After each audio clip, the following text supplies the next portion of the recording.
中西区的工地边仔出现长10公米、宽5米、3米深的大坑，一台小货车就安尼落落去。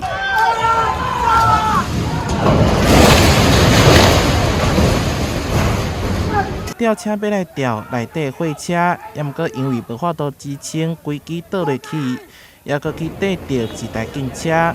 但咱市府判断是建商施工伫开挖连续壁的时阵，稳定器发生问题，附近居民烦恼地站敢会受到影响。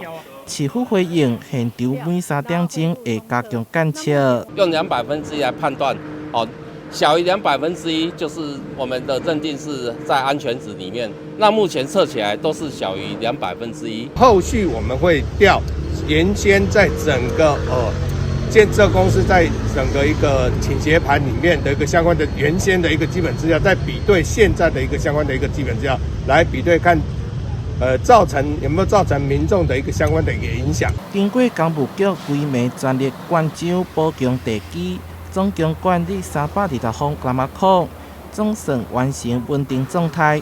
倒落去的吊车嘛已经刷走，顺利恢复交通。紧急第一时间就赶快要求来灌浆。